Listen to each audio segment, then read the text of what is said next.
सभी को मेरी आवाज आ रही है?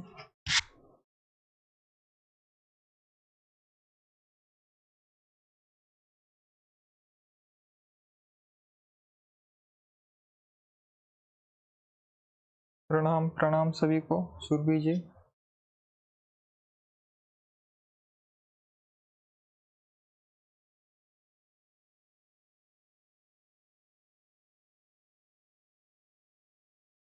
आज हमारी 8वीं क्लास है पेपर 1 की। इससे पहले हमने 7 क्लासेस ली है और जहाँ तक हमने कल पढ़ा था उसके आगे हम आज पढ़ेंगे। तो हम किशोरावस्था पर थे। ये जो है शिक्षा के ये जो एक इंसान की तीसरी अवस्था होती है बालक की जीवन में। तो किशोरावस्था से पहले हमारी बालकाल अवस्था होती है, बाल्यकाल। उससे पहले शैशवावस्था होती है, बाल्यावस्था और शैशवावस्था। तो हमने कल शैशवावस्था और बाल्यावस्था पढ़ी है और आज हम और साथ ही साथ किशोरावस्था भी हमने पढ़ी। सहानुभूति तक हमारा हो गया था। तो आज हम पढ़ेंगे विभिन्न अवस्थाओं की प्रमुख विशेषताएं। तो हम क्या पढ़ेंगे? अभी विशेषताएं पढ़ेंगे। इससे पहले हमने शिक्षा पढ़ा, विभिन्न अवस्थाओं की शिक्षा में महत्व पढ़ा। तो विभिन्न अवस्थाओं में शिक्षा का स्वरूप पढ़ा था हमने। इससे पहले हमने शिक्षा का स्वरूप पढ़ा था और आज हम पढ़ेंगे विशेषताएं। इनकी विशेषताएं क्या है? तो शैशवावस्था जो कि जन्म से लेकर 5 साल तक होती है। तो इसकी जो है इसमें क्या क्या हो विशेषताएं, ये जो आज हम पढ़ेंगे। एक बार मैं कमेंट देख लेता हूँ। संजय जी नमस्ते। तो शारीरिक विकास में तीव्रता। तो शैशवावस्था में क्या है? शारीरिक विकास में जो है तीव्रता आती है, क्योंकि आप गर्भ से जब कोई बच्चा बाहर निकलता है तो उसकी हाइट जो है धीरे धीरे जो बढ़ती रहती है। सबसे पहले वो माँ के गोद में बच्चा होता है, लेकिन फिर धीरे धीरे वो रेंगना शुरू कर देता है अपने 2 हाथों और 2 पैरों के साथ जो है ऐसे। और उसकी जो हाइट धीरे धीरे जो है ऊंचाई, लंबाई और वजन सब कुछ जो है धीरे धीरे और तीव्रता से बढ़ता रहता है। धीरे नहीं, तीव्रता से बढ़ता रहता है शरीर। तो ये एक से जब उसका जन्म होता है तब उसे चलना नहीं आता या फिर बोलना भी नहीं आता, या फिर उसके पूर्ण रूप से बाल भी नहीं आते सिर पर और दांत भी जो है उसके नहीं होते।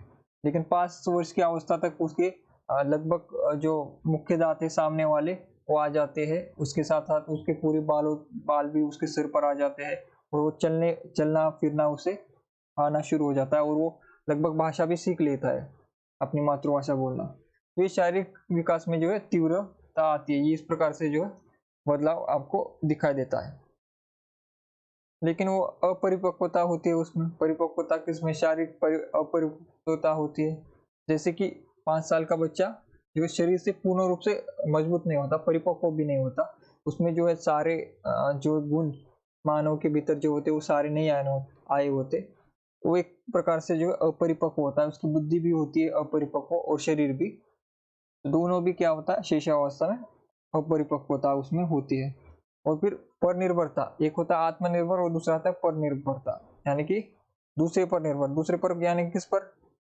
माँ पर निर्भर होता है कि माँ जब दूध पिलाएगी तब वो दूध पिएंगे, या फिर उनको खुद से जो है ठीक से खाना बोलना नहीं आता। तो ये इसके लिए क्या होता है, हर चीज के लिए उनकी माँ पर जो है निर्भर रहना पड़ता है। इसलिए परनिर्भरता उनमें होती है शैशवावस्था, यानी कि 0 से लेकर 5 की उम्र जो भी होते उसके अंतर्गत ये जो है महत्वपूर्ण है। फिर सीखने की प्रक्रिया में तीव्रता। सीखने की प्रक्रिया में क्या है, उसमें क्या सीखता है वो बच्चा? एक तो बोलना सीखता है, अपनी मातृभाषा, सबसे पहले मातृभाषा सीखता है। मातृभाषा में सबसे पहले वो माँ या फिर पापा कहने सीखता है सबसे पहले भाषा में भी। तो ये सब प्रक्रिया जो है सीखने की शुरू होती है शैशवावस्था में। उसमें भाषा बोलना, फिर बातें समझना, दूसरी भाषा समझना, या फिर बोलना, या फिर जैसे बेसिक अंक गणित करना, या फिर ABCD वाली ये जो बातें हैं वो इसी अवस्था में जो है सिखाई जाती है और सीखता है एक बच्चा। उसके बाद मूल प्रवृत्त्यात्मक व्यवहार, या उसमें जो है मूल जो व्यवहार होते हैं उनके, उसमें भी जो है जो बदलाव जो हम इस समय देख सकते हैं। उसके बाद क्या है, अनुकरण द्वारा सीखने की प्रवृत्ति, जो छोटे बच्चे होते हैं उसमें अनुकरण जो है हमें दिखाई देता है कि जैसे हम करेंगे वैसे वो अनुकरण करते हैं। जैसे बड़े जब घर में कोई दो बड़े झगड़ा करते हैं या फिर उसमें गलत सलत शब्द प्रयोग करते हैं, तो आप देखिए 5-10 मिनट बाद बच्चा भी वही शब्द जो है या फिर वही गाली जो है देना शुरू कर देता है। उसे उसका अर्थ भी नहीं पता लेकिन वो बोलना शुरू कर देता है। तो ये अनुकरण जो है शिशुअवस्था में ज्यादा होता है। जैसे हम उनके जैसा उनको वातावरण देंगे उस प्रकार से जो है वो अनुकरण करना सीखते हैं। फिर आत्म प्रेम की भावना शिशुअवस्था में होती है। आत्म प्रेम की भावना का अर्थ क्या है कि जो जब छोटे बच्चे होते हैं उनको जो है हमेशा ही ये चाहिए होता है कि सब लोग उनको देखें, सब लोग उनकी तारीफ करें, सबका अटेंशन जो है उनके तरफ हो, केंद्र बिंदु वो बने। बचपन में ऐसा लगता है कि केंद्र बिंदु हम ही बने, कि मम्मी पूरी समय जो है हमारी तरफ देखे, कोई आस पड़ोस से आए वो भी हमारी तरफ देखे, या फिर माता पिता भी जो है पूरा ध्यान हम पर लगाए। तो ये आत्म प्रेम की भावना जो है शिशु अवस्था में होती है कि सब लोग मुझे देखे। कुछ अगर उनको, तो इसमें क्या करते हैं वो सामने आकर कभी कभी बोल दे कि हम मैं कविता सुनाऊं, या फिर मैं कुछ और करके दिखाऊं, ये देखो मैं जादू करके दिखाता हूँ। ऐसे कुछ ना कुछ वो करके क्या करना चाहते कि ध्यान केंद्रित करना चाहिए अपनी तरफ। तो ये आत्म प्रेम की भावना जो शिशु अवस्था में काफी प्रबल रूप में होती है। फिर नैतिक भावना का अभाव, तो नैतिक भावना का जो है अभाव शिशु अवस्था में होता है। यहाँ पर नैतिक भावना क्या अच्छा है क्या बुरा है छोटे बच्चों को नहीं पता होता, या अगर उन्हें नहीं पता होता कि दुनिया में कौन से लोग अच्छे हैं कौन से लोग बुरे हैं, अच्छे बुरे की वो पहचान नहीं कर पाते। वो मिट्टी भी खा लेते हैं और वो फल भी खा लेते हैं, लेकिन उनके लिए मिट्टी और फल एक जैसा ही है। वो अगर उनको कहो कि मिट्टी खा लो तो मिट्टी भी खा लेंगे, उनको कहो फल खा लो तो फल भी खा लेंगे। तो ये जो नैतिक भाव है उनका अभाव होता है कि क्या करना है, क्या सही है क्या गलत है, उन्हें उस समय नहीं पता होता। फिर सामाजिक भावना का विकास, सामाजिक भावना का विकास जो धीरे धीरे शिशु अवस्था में होता है। जैसे कि इसमें माँ कहना, या फिर पापा कहना, भाई, ये जो सारे रिश्ते हैं ये समझना जो है इसी दौरान शुरू होता है। 1 से 5 के वर्ष के बीच में सब लोग माँ पापा क्या होते हैं, बहन क्या होती है, भाई क्या होते हैं, ये सभी, नाना क्या होते हैं, नानी क्या होते हैं, दादा दादी, ये सब कुछ सीखते हैं, पड़ोसी दोस्त, ये सारी बातें जो है इसी अवस्था में सीखी जाती है। ठीक है।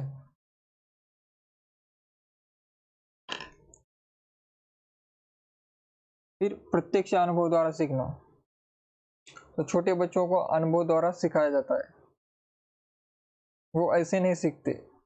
जैसे उदाहरण के लिए समझिए कि जैसे आपके घर में एक चूल्हा है,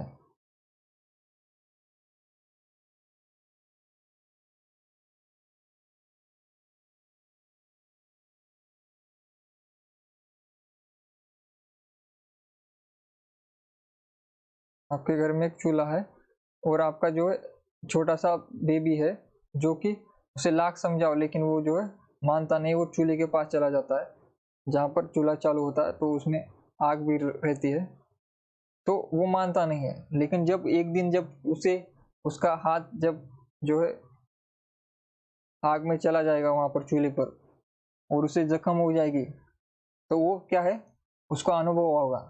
क्या होगा, अनुभव। जब उसका हाथ जल जाएगा तो उसको क्या होगा, अनुभव होगा। और अनुभव होगा तो अनुभव होने के बाद क्या है, दूसरी बार जो है वो चूल्हे के पास कभी भटकेगा नहीं। अगर भटकेगा भी तो वो उस आग में हाथ नहीं डालेगा। तो ये है प्रत्यक्ष अनुभव द्वारा सीखना। तो छोटे बच्चे ऐसे ही सीखते हैं, उनको जब तक अनुभव नहीं होता तब तक उनके दिमाग में बात घुसती नहीं है। उनको ऐसे ऑनलाइन क्लास में बिठाकर ऐसे पीपीटी कर आप बताकर कोई बात नहीं समझा सकते, उन्हें अनुभव करवाना पड़ता है। तो उनकी उम्र में अनुभव ज्यादा महत्वपूर्ण है। प्रत्यक्ष अनुभव कैसे? प्रत्यक्ष, उनके खुद के अनुभव, ना कि किसी दूसरे की। जब उनका, जैसे मैंने चूल्हे का उदाहरण, जब तक उनको उनका हाथ जो जलता नहीं तब तक उन्हें अनुभव नहीं आएगा कि चूल्हे से उन्हें दूर रहना है। तो इस प्रकार से जो प्रत्यक्ष अनुभव द्वारा वो सीखना, यह शैशवावस्था में होता है। फिर काम प्रवृत्ति का प्रबल होना, ये जो बात है ये सिर्फ फ्राइड ने कही है। ये बात जो है मनोविश्लेषणवाद के जनक सिगमंड फ्राइड, ये इनका है, सभी का नहीं है, ये इन्होंने डाला है इसमें। तो सिगमंड फ्राइड जो मनोविश्लेषणवाद के जनक है, जो कि आपके हिंदी साहित्य में भी जो है वे वैचारिक पृष्ठभूमि के अंतर्गत आते हैं, सिगमंड फ्राइड। तो वहां पर उन्होंने काम प्रवृत्ति का प्रबल होना ये कहा था कि शैशवावस्था में जो है काम प्रवृत्ति शुरू हो जाती है। अकेले वो साथ खेलने की प्रवृत्ति, तो इसमें क्या है, अकेला खुद खेलना शैशवावस्था में। जैसे बच्चे छोटे बच्चे जो है अकेले जो है अपने डॉल्स लेकर, या फिर जो भी उनका टॉयज होते हैं, जैसे भालू हो गया, तो उसको लेकर वो खुद से अकेले भी खेलते हैं। उसे कुछ नाम देंगे, टोनी, मोनी, टिंकू, ऐसा, और उसी के साथ खेलते हैं। और उसे क्या है, जब भोजन करते समय उसको भी खिलाते हैं, या फिर नहाते समय उसे भी नहला देते हैं। तो ये क्या है, अकेले खेलना। उनको पता होता है कि ये निर्जीव है, लेकिन वो उसे सजीव की तरह ट्रीट करते हैं, अपने दोस्त की तरह। एक तो ये होगा अकेले खेलना, और साथ खेलना अपने दूसरे दोस्तों के साथ, अपने सह उम्र के जो लोग होते हैं उनके साथ खेलने की प्रवृत्ति इस समय होती है। अकेले निर्जीव वस्तुओं के साथ खेलने की प्रवृत्ति भी इस समय होती है बच्चों में, सारे बच्चों में।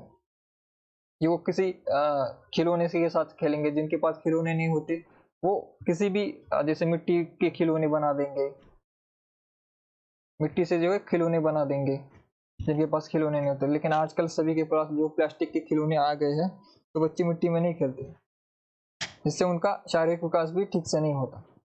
और जैसे कि आजकल हम महानगरों में देखते हैं कि फ्लैट सिस्टम आ गई है बड़ी सी, तो फ्लैट में हम रहते हैं, बड़े बड़े मकानों में। तो उसमें क्या है, फ्लैट में जो है घर के सामने कोई गार्डन नहीं होता, हमारे घर के सामने दूसरा घर होता है सीमेंट वाला। तो ये सीमेंट के जो जेल्स है जिसमें हम रहते हैं, 4x4 की खोली जिसे कहते हैं हम, तो ये इसमें रहने से क्या होता है कि बच्चों को मिट्टी के साथ संपर्क ही नहीं होता। और अगर बाहर भी निकले रोड पर, तो रोड पर फुटपाथ होती है। अगर आप बड़े महानगरों में रहते हैं, जैसे पुणे जैसे सिटी में रहते हैं आप, तो घर के बाहर भी आपको क्या मिलेगा, फुटपाथ मिलेगा, रोड भी क्लीन मिलेगा आपको। और कहीं पर जो कचरा या फिर मिट्टी आपको दिखेगी नहीं। तो यहाँ के जो बच्चे हैं सिटी के, वो कभी मिट्टी में खेलते नहीं है। गार्डन भी देखिए, गार्डन भी, वहां पर भी गार्डन में क्या होता है, एक तो घास होती है, या फिर जहाँ पर घास नहीं होती वहां पर भी जो फुटपाथ बनाई दी जाती है, टाइल्स होती है वहां पर, यानी कि गंदगी कहीं पर नहीं होती। या फिर मिट्टी, जो हम मिट्टी में खेलते हैं बचपन में, ऐसा कुछ मिट्टी जो है बच्चों को नहीं मिलती। तो एक तो बाहर खेलना भी थोड़ा कम हो गया है। तो आजकल के बच्चे जो स्मार्टफोन पर ही गेम्स खेलते हैं, स्मार्टफोन के जो गेम्स है ज्यादातर जो बच्चे आजकल वही खेलते हैं, इसीलिए उनका शारीरिक विकास जो है कम हो रहा है आजकल के बच्चों का।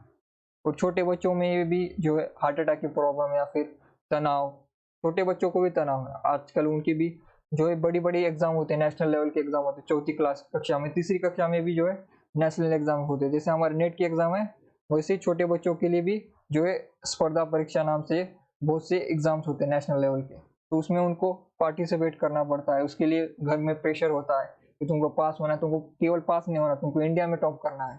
तो ऐसे सारी जो बातें घर में होती है, इसी कारण उनका जो है खेलना सब कुछ बंद हो गया है। तो अकेले खास करके अब ये साथ खेलने की प्रवृत्ति जो धीरे धीरे कम हो रही है। एक तो ये एक बात है कि महानगरों में हमारे फ्लैट के सामने कौन रहता है किसी को पता नहीं है। अगर आप किसी बड़े शहरों में रहेंगे तो आपको अगर 10 साल रहिए, 20 साल रहिए, आपको नहीं पता चलेगा कि सामने वाला कोई है या नहीं, कौन रहता है। तो ऐसे बहुत से केसेस भी हुए हैं जहाँ पर किसी बड़े सिटी में कोई आदमी मर जाता है घर में, तो उसके लगभग 7-8 दिन बाद जब उसकी लाश से बदबू आना शुरू होता है, तब उसका दरवाजा तोड़कर लोग उसकी लाश निकालते, तब तक लोगों को पता ही नहीं कोई आदमी मरा है। तो बड़े महानगरों में अगर कोई आदमी मरता भी है तो किसी को पता नहीं चलता। अगर बाजू वाले कमरे में कोई मरा है वो भी आपको पता नहीं चलेगा। तो इस प्रकार के जो है महानगर आज विकसित हो गए हैं। तो हम क्या पढ़ रहे थे? शैशव अवस्था पढ़ रहे थे। शैशव अवस्था में ये सब कुछ जो है विशेषताएं आती है। क्या क्या है? शारीरिक विकास में तीव्रता, अपरिपक्वता और पर निर्भरता होती है, सीखने की प्रवृत्ति होती है। और फिर मूल व्यवहार होता है, अनुकरण द्वारा सीखने की प्रवृत्ति होती है। आत्म प्रेम की भावना होती है, नैतिक भाव का अभाव होता है, सामाजिक भावना का विकास होता है और प्रत्यक्ष अनुभव द्वारा सीखते हैं बच्चे। और काम प्रवृत्ति प्रबल होना फ्राइड ने कहा है, और अकेले वो साथ खेलने की प्रवृत्ति, ये सब जो है शिशुअवस्था में होती है। ठीक है रेखा जी, गुड इवनिंग। सुरभि जी, और कौन है आज क्लास में? सीमा जी है, बीना जी है, प्राची जी, निधि जी और संयम कुमार जी। सभी को नमस्ते, सभी को प्रणाम। आज हम पढ़ रहे हैं विभिन्न अवस्थाओं की प्रमुख विशेषताएं। तो 3 अवस्थाएं हमारे सिलेबस में हमेशा पूछी जाती है, शैशव, बाल्यावस्था और किशोरावस्था। तो हमने अभी शैशव अवस्था जो पढ़ ली है, अभी हम बालावस्था पढ़ेंगे। तो बालावस्था में क्या है? शारीरिक और मानसिकता में स्थिरता।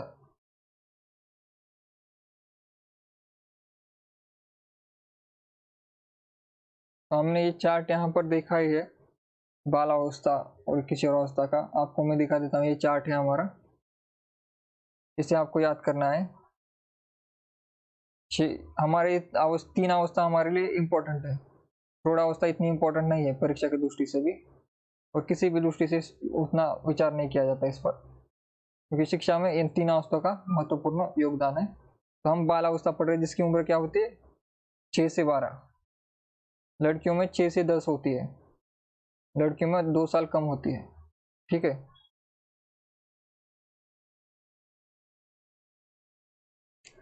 कल हमने शिक्षा में देखा था विभिन्न अवस्था में शिक्षा का स्वरूप।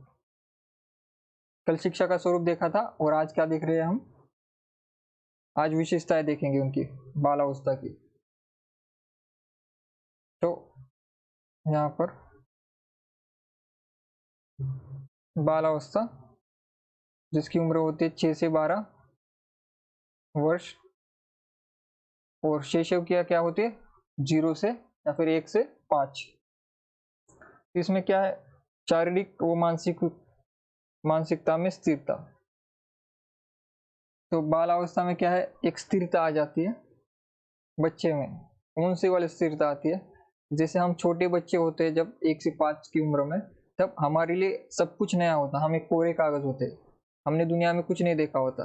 हमने ना पेड़ देखा है, ना चिड़िया देखी है, ना मोबाइल देखा है, ना लैपटॉप देखा है, ना यूट्यूब देखा है, ना टिकटॉक देखा है, कुछ नहीं देखा, क्योंकि हमारा जन्म जस्ट अभी हुआ है, जन्म अभी तो हुआ है। तो ये सारी बातें देखने के लिए कौतूहल होता है मन में, कोरे कागज की तरह होते हैं। तो वहां पर एक अस्थिरता होती है, अपरिपक्वता होती है सभी वस्तुओं में। जैसे चलना फिरना भी नहीं आता, बोलना भी नहीं आता, तो अपरिपक्वता ज्यादा होती है। लेकिन जैसे हम 6 साल के आगे बढ़ते, तब तक हम अपने पैरों पर खड़े हो जाते हैं। पैरों पर खड़े होना यानी कि पैरों पर ही खड़े होना, नौकरी नहीं। तो पैरों पर खड़े हो जाते हैं, और बोलना हमें आता है, दौड़ना आता है, भागना आता है, बातें करना आता है, कभी कभी उल्टे जवाब देना भी आ जाता है ना। और इसी उम्र में आपको जो है आपका पहला प्यार भी मिलता है ना। इसी उम्र में करते हो, या फिर 5 साल की उम्र में हो जाता है। तो इसी उम्र में आप बहुत सी चीजें जो है समझते हो। शारीरिक और मानसिक स्थिरता थोड़ी आ जाती है। स्थिरता किसके मुकाबले है? शैशव के मुकाबले है। इसके पीछे वाले, इसके आगे वाले की बात नहीं है। इससे पीछे जो अपरिपक्वता थी, उसके दृष्टिकोण से इसमें थोड़ी स्थिरता है, ना कि इसके आगे किशोर प्रौढ़ावस्था के अनुसार नहीं है। ये इसके पीछे जो अवस्था थी, शैशव अवस्था, उसके मुकाबले ये शारीरिक और मानसिक स्थिरता है इसमें। तो रचनात्मक कार्यों में रुचि, फिर धीरे धीरे क्या है हमारे कार्यों में रुचि, जैसे पेंटिंग बनाना, चित्रकला, संगीत में, इन सभी में जो रुचि इसी उम्र में बढ़ती है। फिर जिज्ञासा की प्रबलता होती है, जिज्ञासा होती है, बहुत से प्रश्न होते हैं इसी उम्र में। जो बच्चे बहुत सी प्रश्न जो पूछते हैं, और बहुत से प्रश्न मन में आते हैं। जैसे मैंने कल भी उदाहरण दिए थे, पृथ्वी के उदाहरण दिए थे। पृथ्वी गोल क्यों है? और हम पृथ्वी के किस, अगर ऊपर रहते तो हम नीचे क्यों नहीं गिर जाते, हम बाहर क्यों नहीं चले जाते स्पेस में, या सूरज जब उगता है तो फिर जब वो ढल जाता है तो कहाँ चला जाता है। ये सारे जो प्रश्न होते हैं बच्चों के मन में इसी समय आते हैं। ऐसे बहुत से प्रश्न जो है इसी समय आते हैं। फिर मानसिक योग्यताओं में वृद्धि। फिर मानसिक योग्यता, शिष्यों से ज्यादा मानसिक योग्यता आ जाती है। इसमें योग्यता क्या है, जैसे भाषा की योग्यता आ जाती है आपके अंदर। लगभग आप इसी उम्र में हिंदी, इंग्लिश और आपकी रीजनल लैंग्वेज जो भी है, ये लगभग 3 भाषा आपको आनी शुरू हो जाती है, लिखना, पढ़ना और बोलना। तो 3 भाषा आपको आने लग जाती है इसी उम्र में। साथ ही साथ आपको जो जैसे मैथ हो गया, साइंस हो गया, इसकी भी जो बेसिक नॉलेज आ जाती है। फिर बात कैसे करना है सभी से, बड़ों से कैसे बातें करनी है, टीचर से कैसे बातें करनी है, ये सारी बातें जो है आपके अंतर्गत आ जाती है। फिर सामूहिक खेलों में विशेष रुचि। फिर इसमें क्या है, सामूहिक खेलों में रुचि बढ़ती है आपकी, दोस्त बनाना, उनके साथ खेलना, ये सारी जो है आपकी शुरू हो जाती है। फिर बहिर्मुखी प्रवृत्ति का विकास। बहिर्मुखी प्रवृत्ति का विकास यानी कि अब तक जो आप जो छोटे बच्चे थे, आपके अंदर जो भी बातें थी मन के अंदर, वो आप प्रकट इसलिए नहीं कर पाते थे क्योंकि आपके पास भाषा का साधन नहीं था। लेकिन अभी आप 6 से 12 की उम्र में हैं, तो अभी लगभग आपको 3 भाषाएं आती हैं। तो आपको 3 भाषाओं में आप किसी भी प्रकार की आपके मन में उठने वाले सवाल या फिर आपके जो मन में विचार है वो आप प्रकट कर सकते हो। तो आप बहिर्मुखी हो जाते हो, यानी कि लोगों से बातें करना, लोगों को अपने विचार बताना, पापा को बताना, मम्मी को बताना, अपने दोस्तों को बताना कि आप क्या फील करते हो, या फिर आज क्या पढ़ा। जैसे आप घर पर आते हो तो मम्मी आपको पूछती है आज स्कूल में क्या पढ़ाया, तो आप बातें करते हो, मैम ने ऐसा ऐसा पढ़ाया, ये किया, सर ऐसे बोल रहे थे, मेरा एक नया दोस्त बन गया, या फिर मेरी नई दोस्त बन गई। ये सारी बातें जो है आप बोलना शुरू करते हो। तो इसी इसी को बहिर्मुखी प्रवृत्ति कहते हैं। इसका विकास होता है, आप सभी से इंटरेक्ट करना सीख जाते हो, दोस्तों से, परिवार से संवाद करना सीख जाते हो। फिर सामूहिक प्रवृत्ति की प्रबलता। सामूहिक प्रवृत्ति क्या है इसमें, इसमें सामूहिक प्रवृत्ति में आता है आप समाज से जुड़ जाते हो धीरे धीरे, अपने माता पिता और भाई बहनों के अलावा भी आप आस पड़ोस के दोस्तों, फिर वहाँ पर रहने वाले आंटी या फिर अंकल, इनसे बातें करना, फिर स्कूल में आपके दोस्त, और फिर टीचर्स, या फिर बाहर भी अगर मार्केट में आप जाते तो वहाँ पर कोई शॉप में कोई अंकल हो, उनसे बातें करना, ये सभी जो है सामूहिक प्रवृत्ति आप में जो प्रबल हो जाती है। आप सोशल हो जाते हो, सामाजिक हो जाते हो, एक सामाजिक प्राणी जो बन जाते हो। तो ये कब होता है, 6 से 12 वर्ष की अवस्था में। तो ये इनकी विशेषता है। तो इसमें कोई डाउट है आपको? नहीं होगा, ये सामान्य बातें हैं सारी। सामाजिक और नैतिक विकास, वही सामाजिक और नैतिक विकास में वही है, नैतिक चीजों में वही आता है, झूठ ना बोलना, चोरी ना करना, ये वाले सारे, ये सारी बातें नैतिक में आती है। सामाजिक में क्या आता है, सामाजिक में वही आस पड़ोस, रिश्तेदार, फैमिली, गुरु, शिक्षक, सबसे कैसे व्यवहार रखना है, वो सामाजिक में आता है। वही इसका विकास भी बालावस्था में होता है। फिर सुषुप्त काम प्रवृत्ति। तो काम प्रवृत्ति यानी वही जो है आपके बीच शरीर में जो हार्मोन्स जो है अभी धीरे धीरे डेवलप होना शुरू हो जाते हैं। तो आपकी जो है एक काम प्रवृत्ति थोड़ी जो है शुरुआत होती है काम प्रवृत्ति की। आपको जो है भेदभाव, स्त्री पुरुष का जो है भेद थोड़ा थोड़ा समझना शुरू हो जाता है बालावस्था में। फिर आत्मनिर्भरता की भावना। फिर इसी उम्र में जो है आपको आत्मनिर्भरता कि मैं अलग से, एक मेरा एक अलग से अस्तित्व है और मुझे लोग अपनी बातें थोप नहीं सकते, मम्मी पापा के हिसाब से मैं नहीं चलूंगा, मुझे अपने हिसाब से चलना है। ये सारी बातें जो है इसी उम्र में आपको लगने शुरू हो जाती है। और फिर संग्रह प्रवृत्ति का विकास, जो कि हमने पहले भी पढ़ा था, संग्रह प्रवृत्ति का विकास, चीजों को संग्रहित करने की प्रवृत्ति का विकास। फिर किशोरावस्था,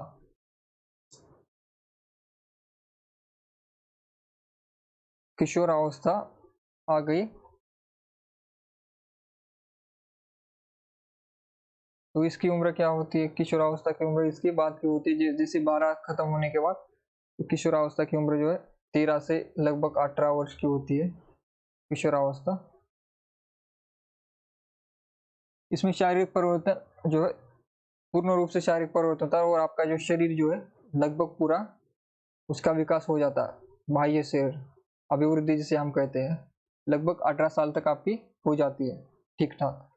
फिर विरोधी मानसिक दिशाएं। फिर विरोधी मानसिक दिशा में क्या है कि इस जैसे कि ये सबसे कठिन काल कहा जाता है किशोरावस्था, क्योंकि यहाँ उसमें आपके मन में काफी सारे बदलाव होते हैं, मन में, शरीर में। एक तरफ आप जो है अपनी बालावस्था को छोड़ रहे हो, आपका बचपन जो है बीत चुका है और आपकी जो है जवानी जो है वो आने वाली है, आप एक प्रौढ़ होने वाले, तो इसके बीच का संक्रमण काल होता है। इसी वजह से आपके शरीर और मन में काफी बदलाव आते हैं, आपके विचार सोच में काफी बदलाव आ जाते हैं। तो उसमें आप में द्वंद्व हमेशा रहता है कि क्या सही है क्या गलत है। इसकी जो है इसी उम्र में मानसिक विरोध आपको दिखाई देते हैं। फिर मानसिक विकास, और आपका यहाँ पर मानसिक लगभग विकास जो है पूरा हो जाता है। सामाजिक मानसिक विकास जो है आपका 18 साल तक ठीक ठाक हो जाता है। इसलिए 18 साल के बाद आपको मतदान करने का भी अधिकार मिलता है। फिर स्थायित्व एवं समायोजन का अभाव। तो क्योंकि मैंने कहा था कि ये कठिन काल होता है, तो इसमें जो है आप में जो स्थिरता नहीं होती और बातों को समायोजित करना, यानी कि एक जगह रहना या फिर एक बातों पर टिके रहना, ये जरा मुश्किल होता है। आप में हमेशा द्वंद्व होता है कि क्या करना है क्या नहीं, और बहुत सी बुरी आदतें इस समय लग जाती है लोगों को, बच्चों को। और जो है अच्छे काम करना या फिर अच्छा रहना, जो व्यवहार आपको लगता है कि अच्छा नहीं है, मुझे कुछ दूसरा करना है,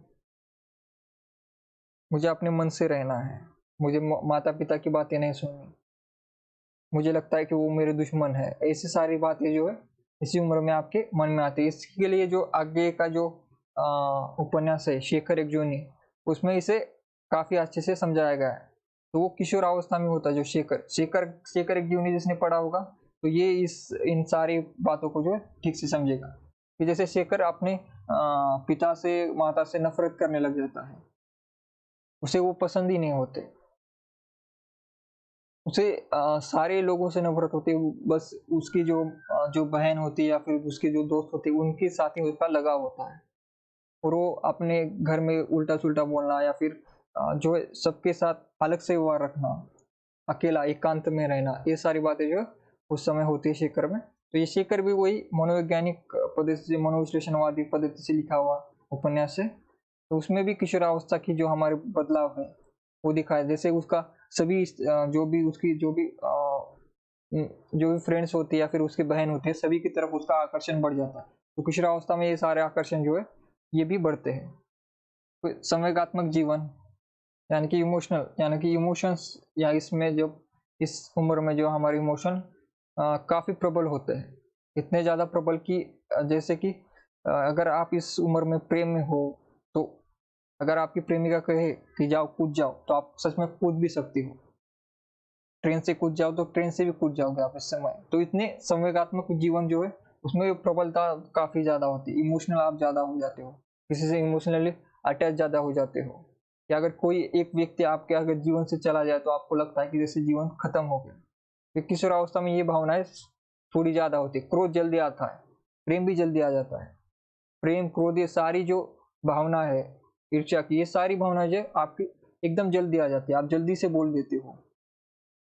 तो ये स्थिरता जो है, स्थायित्व जो कि ये बात है जो इसके ऊपर का पॉइंट है, स्थायित्व वाली बात, वो नहीं रहती जीवन में। संवेगात्मक जीवन जो है बढ़ता है और रुचियों में परिवर्तन काफी तेजी से होता है इस उम्र में। कभी लगता है कि आप पानी पूरी का जो है ठेला डाल ले, क्योंकि वहां पर काफी जो है सुंदर सुंदर लड़कियां आती है, तो अच्छा है कि मैं पानी पूरी का ठेला डाल लूं, ऐसा आपको मन में आ जाएगा। तो दूसरे दिन आप कोई पिक्चर देखेंगे जिसमें एक बिजनेसमैन है, तो आपको लगेगा मैं बिजनेसमैन बन जाता हूँ, बड़ी सी गाड़ी लूंगा, तो सभी लोग मेरे दीवाने हो जाएंगे। तीसरे दिन आपको लगता है कि नहीं, आप एमबीए चाय वाला की इंटरव्यू देते हो और लगता है कि नहीं, मुझे चाय की दुकान डालनी चाहिए। जैसे हमारे प्रधानमंत्री जी ने चाय की दुकान डालकर आज देश के पीएम बन गए, वैसे मैं भी चाय की दुकान डालकर कुछ बड़ा कर सकता हूँ। तीसरे दिन आपको लगेगा तो नहीं, मुझे इंजीनियरिंग करनी चाहिए, क्योंकि आजकल सब लोग इंजीनियरिंग कर रहे हैं। मैं भी सिविल इंजीनियर या फिर मैकेनिकल इंजीनियर बन जाता हूँ, लेकिन आपको फिर उसके अगले दिन लगेगा कि नहीं, इंजीनियरिंग तो अभी जैसे कुकुरमुत्ता की तरह सब जगह पर इंजीनियरिंग कॉलेज उगाए हैं, हर कोई इंजीनियर बन रहा है, तो उसमें नौकरियां भी कुछ है नहीं।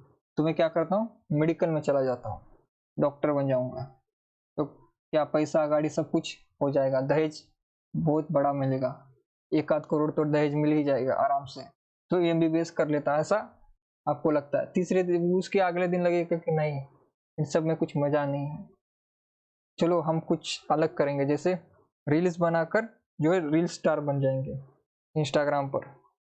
तो इस प्रकार से जो है किशोरावस्था में हर दिन आपको रुचियों में जो है परिवर्तन दिखाई देता है। आप जो देखते हो, जो वातावरण होता है, उसके हिसाब से जो है आपका मन अलग अलग जो है होता रहता है, बदलता रहता है। तो यही है रुचियों में परिवर्तन। फिर काम भावना का विकास। इसी उम्र में जो है आपकी काम भावना जो प्रबल होती है, और पूरा काम भावना का विकास जो है किशोरावस्था में होता है। किशोरावस्था में आपका पूरा काम भावना का विकास हो जाता है। फिर बुद्धि का अधिकतम विकास। यही उम्र होती है जहां पर आप सबसे ज्यादा पढ़ाई करते हो, सबसे ज्यादा आपकी नींव जो है इसी उम्र में बनती है। आपका जो भी आज बेसिक नॉलेज है आपका, जिस पर आप इतने पोस्ट ग्रेजुएशन कर रहे हैं या फिर परीक्षा देने वाले नेट की, उसकी पूरी जो है आधारभूत जानकारी सभी जो है इसी उम्र में जो है आपकी हुई थी। इसी उम्र में आपने भाषा को ठीक से समझा, व्याकरण गलतियों को कम किया, और फिर मैथ को समझा, साइंस को समझा, सारी जो बेसिक सब्जेक्ट है उनको इसी उम्र में आप समझते हो। जो बेसिक पूरे भाषा सारे जो सब्जेक्ट है उसकी नींव इसी उम्र में होती है। इसी नींव पर जो है आपकी जो है ग्रेजुएशन, पोस्ट ग्रेजुएशन जो है इसी नींव पर टिकी हुई है, जो आपने इस उम्र में आपने किशोरावस्था में पढ़ाई की थी। फिर समलिंगीय काम भावना, तो ये भी फ्रायड द्वारा ही है। समलिंगीय काम भावना यानी कि इस पर जो है वाद विवाद हो सकता है, लेकिन समलिंगीय काम भावना आपको बता देता हूँ, एक ही समान लिंग की तरफ आकर्षण होना, ये भी भावना होती है, किसी किसी में होती है, किसी किसी में नहीं होती। समलिंगीय भावना यानी कि लड़की का लड़की की तरफ आकर्षण या फिर लड़के का लड़के की तरफ आकर्षण, जिसे हम LGBTQ कम्युनिटी कहते हैं।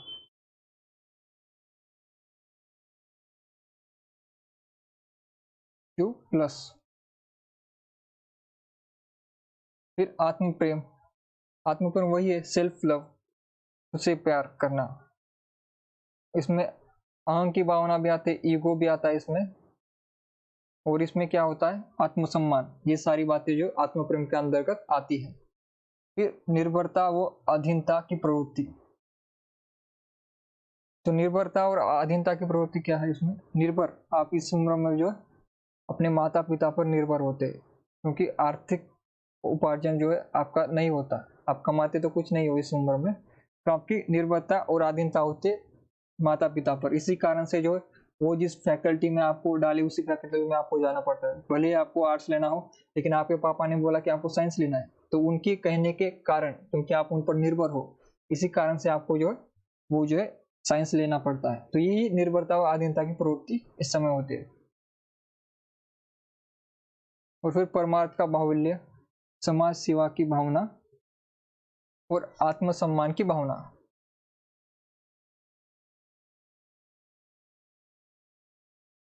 आत्मसम्मान की भावना आत्म प्रेम के अंतर्गत ही है, कि खुद की सेल्फ रिस्पेक्ट करना, इसमें कुछ बताने की कोई आवश्यकता नहीं है। और समाज सेवा की भावना भी इस उम्र में होती है, कि जैसे आप किसी रोड पर जाने वाले भिक्षुक बच्चे को देखते हो, तो आपके अंदर क्या होता है, एक करुण भाव उत्पन्न हो जाता है कि इनके लिए कुछ करना चाहिए। या फिर आप फिल्मों में देखते हो कि कोई गरीब बच्चा है, भूख से तड़प रहा है, तो इसमें आपको जो है इसी मन में भावना आता है कि मुझे हेल्प करनी चाहिए, समाज सेवा की भावना जो ऐसे आती है, क्योंकि उस समय आपका उम्र कम होता है और आपको दुनिया समाज के बारे में इतनी जानकारी नहीं होती। आपके लिए दुनिया जो है लगती है कि जैसे दुनिया सीधी है, जैसी दिखाई जाती है वैसे सीधी है आपको लगता है। और सच और झूठ ऐसे ही दो बातें होती है, एक तो सच होता है या फिर झूठ होता है, ऐसा ही लगता है आपको इस उम्र में, एक तो आदमी अच्छा होगा या फिर बुरा होगा। इसके अलावा तीसरा आदमी ही नहीं होता, तीसरे प्रकार का कोई आदमी होता ही नहीं। आपको सब पता होता है कि एक हीरो होता है और विलन होता है, लेकिन हीरो और विलन के अलावा भी दुनिया होती है, और हीरो और विलन इस दुनिया में है ही नहीं। जब आप बड़े होते हो आपको पता चलता है कि कोई आदमी हीरो है ही नहीं और कोई आदमी विलन भी नहीं, ये दोनों का मिश्रण है। कोई आदमी अच्छा भी नहीं होता, कोई आदमी बुरा भी नहीं होता, ये दोनों का मिश्रण है। ये जो है आपको प्रौढ़ अवस्था में पता चलता है, लेकिन इस अवस्था में आपका क्या होता है, आप एक सीधी रेखा में देखते हो जीवन को।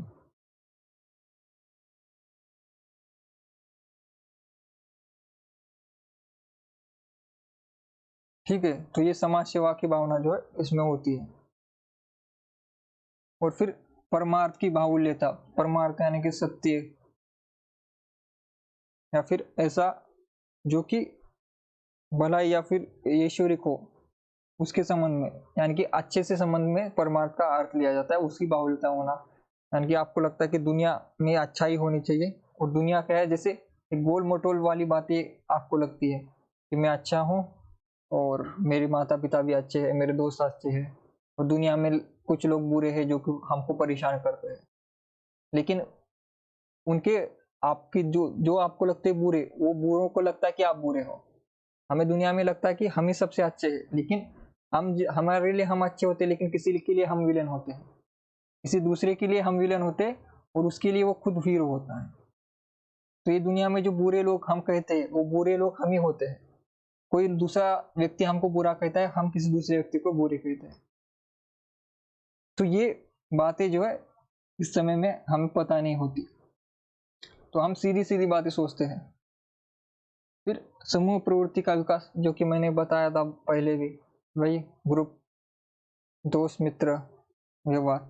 और बहिर्मुखी प्रवृत्ति जो कि आपके बाल काल में भी होती है, इस काल में भी होती है, बहिर्मुखी आप होते रहते हो धीरे धीरे, और ये बढ़ती है प्रौढ़ावस्था में, ये बातें आती है, बहिर्मुखी बातें धीरे धीरे बढ़ती ही रहती है। फिर अपराध प्रवृत्ति का विकास, इसी समय जो है किशोरावस्था में अपराधी लोग ज्यादा, जैसे कि आज भी देखेंगे, जैसे कसाब का उदाहरण लीजिए, कसाब भी जो है इसी उम्र का था। 26/11 अटैक ताज पर और ओबेरॉय होटल पर हुआ था, और फिर रेलवे स्टेशन के पास। कसाब सभी को पता है इसी उम्र का था, किशोरावस्था का ही था जब उसने अटैक किया था, जब उसे ट्रेनिंग दी गई थी। तो इसी उम्र में जो है किसी बच्चे को, किशोर बालक को, युवा लड़के को जो है हम भटका सकते हैं, धर्म के नाम पर, शिक्षा के नाम पर, या फिर अत्याचार, या बहुत सारी ऐसी बातें कहकर जो है हम उसे भटका सकते हैं, और अपराधी प्रवृत्ति का विकास उसमें कर सकते हैं। इसमें सबसे अच्छा उदाहरण 26/11 का ही है, कसाब का। सभी को पता है 26/11 को क्या हुआ था, या फिर नहीं पता? कहाँ पर हुआ था 26/11 का हमला? जल्दी कमेंट करो, कमेंट करो, कब हुआ था 26/11 का अटैक जो इंडिया पर हुआ था? किस शहर में हुआ था? दिल्ली में? दिल्ली में हुआ था? भोपाल में? लखनऊ में? कहाँ हुआ था? किसी को पता नहीं? गूगल करेगा कोई अभी? अब 26/11 भी नहीं पता आपको, तो ये चिंतनीय बात है, काफी ज्यादा, काफी ज्यादा। अगर हम हमारा इतिहास अगर भूल जाते तो मुंबई में यह हमला हुआ था। मुंबई किसकी राजधानी है? सीमा जी, पता होना चाहिए। अगर हम हमारा इतिहास अगर भूल जाए तो हमारा भविष्य अच्छा नहीं होगा। 26/11 सबसे बड़ा टेरर अटैक हुआ था, इंडिया का सबसे बड़ा, इतने सारे लोगों की जानें गई थी। मुंबई, मुंबई जो है महाराष्ट्र की राजधानी है। मुंबई महाराष्ट्र की राजधानी है, भारत की आर्थिक राजधानी है मुंबई। कैपिटल है हमारा इकोनॉमी का। हमारे जो जीडीपी में जो योगदान होता है इस शहर से और महाराष्ट्र से आता है सबसे ज्यादा। तो यहाँ पर अगर कोई अटैक होता है तो सीधा उसका परिणाम पूरे देश पर होता है। मुंबई पर अगर कोई अटैक होता है तो उसका पूरा परिणाम जो है देश पर दिखाई देता है, क्योंकि यहाँ यहीं से जो है हमारी कमाई होती है। अगर जेब काट काट लिया हमारा कोई तो जिएंगे कैसे हम। तो यहीं पर खास करके 26/11 को क्यों, 26/11 को क्या हुआ था, इन्होंने कसाब ने 26/11 ही नंबर क्यों चुना, यही तारीख क्यों चुनी। 26/11 को क्या है, भारत का कुछ है खास दिन। 26/11 को क्या है, कोई खास दिन है।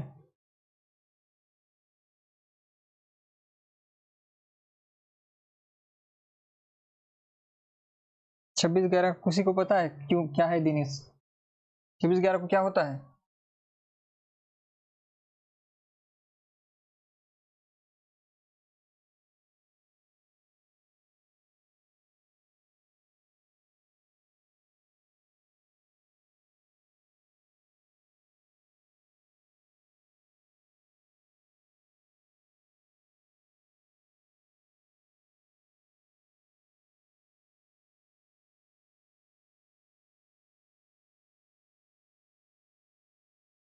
कोई बताओ। 26/11 संविधान दिवस है। संविधान पढ़ा है नहीं हम आपने कभी। भारत की बेसिक जानकारी होनी चाहिए।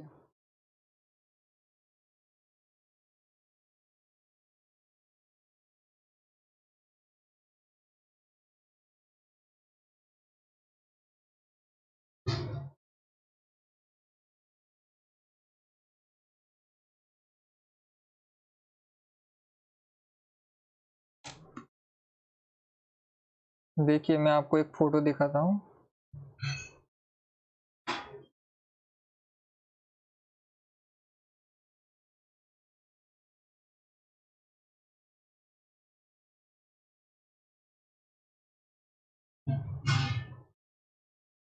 छब्बीस ग्यारह पता होना चाहिए आपको क्या है, क्योंकि ऐसे प्रश्न भी आते हैं फर्स्ट पेपर में, जनरल पेपर, जीके के भी प्रश्न आते हैं। भले ना आए लेकिन कम से कम आपको भारत पता होना चाहिए। यह है भारत का संविधान, भारत का संविधान। और यहाँ देखिए क्या लिखा है, 26 नवंबर, इसीलिए 26 नवंबर को अटैक किया था, क्योंकि उस दिन हमारा संविधान लागू हुआ था, मतलब पूरा हुआ था, फिर लागू बाद में हुआ था। 26 जनवरी को लागू हुआ था। उसके पीछे भी कारण है, क्योंकि हमें हमारा संविधान जो है सभी को पता होना चाहिए अंग्रेजी भाषा में लिखा गया है, हिंदी में नहीं। और 26 नवंबर से 26 जनवरी तक जो है उसका अनुवाद हुआ पहले, और फिर उसे लागू कर दिया गया, इसलिए 26 जनवरी हम मनाते हैं, क्योंकि इस दिन पूरा हुआ था।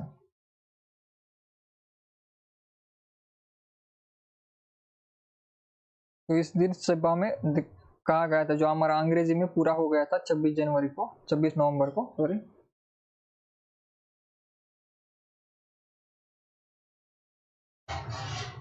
तो यहाँ पर है हमारा भारत क्या है, हम भारत के लोग भारत को एक संपूर्ण प्रभुत्व संपन्न समाजवादी, जहाँ पर समाज का राज हो, पंथ निरपेक्ष यानी कि कोई भी धर्म निरपेक्ष, पंथ निरपेक्ष यानी कि धर्म निरपेक्ष, और लोकतंत्रात्मक गणराज्य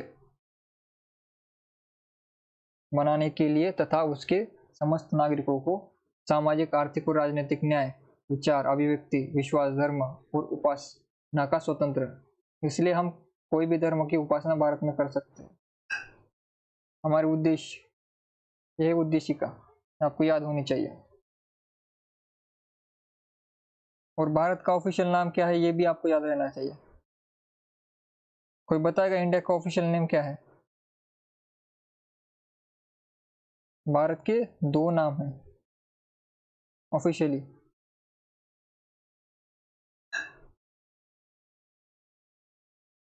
जब आप संविधान पढ़ेंगे तो संविधान में पहली लाइन ही यही है, भारत के नाम क्या है।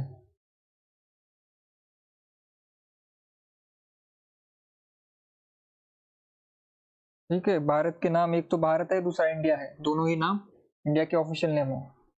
उसे लिखा जाता है रिपब्लिक ऑफ इंडिया और भारतीय गणराज्य, ऐसे लिखा जाता है हमारा इंडिया का नाम, ऑफिशियल नेम। ठीक है, हम यहाँ पर थे किशोरावस्था में अपराध प्रवृत्ति का विकास। तो मैंने कसाब का उदाहरण दिया था, कसाब की उम्र भी लगभग 17-18 के आसपास थी,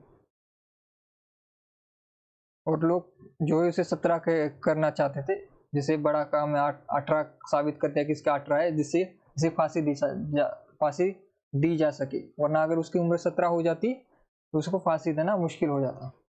इसलिए उसकी उम्र 18 दिखाकर उसे फांसी दी गई, क्योंकि उसकी थी भी उम्र उतनी।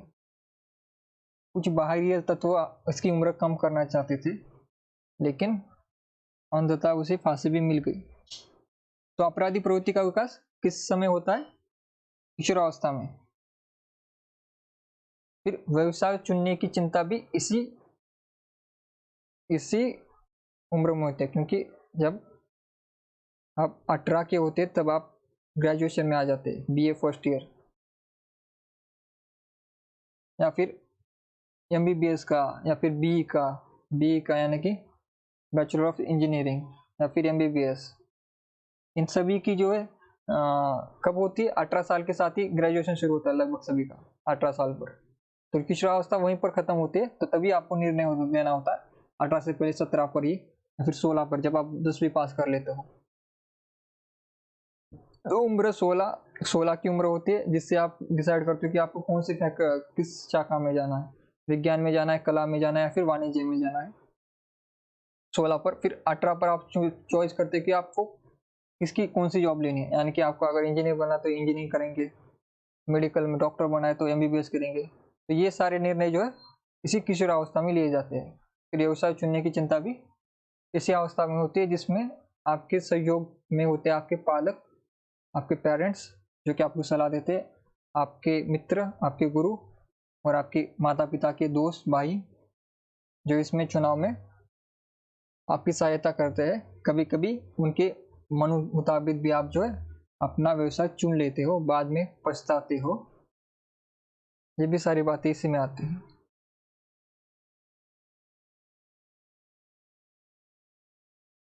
तो इसमें कोई प्रॉब्लम तो नहीं अभी जितना पढ़ा हमने?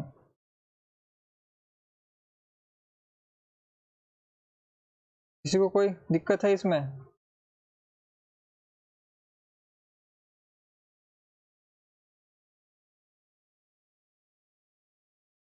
कमेंट कीजिए किसी को कोई दिक्कत हो तो।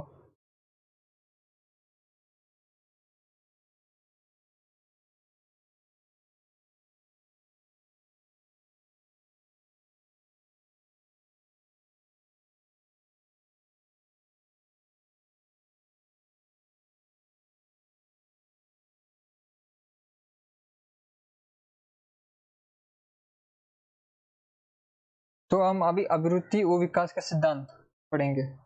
ठीक है, अभिवृद्धि यानी कि ग्रोथ, और विकास यानी कि डेवलपमेंट सिद्धांत।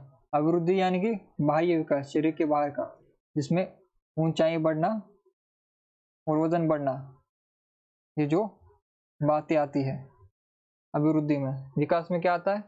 मानसिक और शारीरिक दोनों का विकास होना, दोनों की ग्रोथ होना, ये विकास के अंतर्गत आता है। तो अभिवृद्धि और विकास के सिद्धांत है, उसमें सबसे पहला सिद्धांत है समान प्रतिमान का सिद्धांत।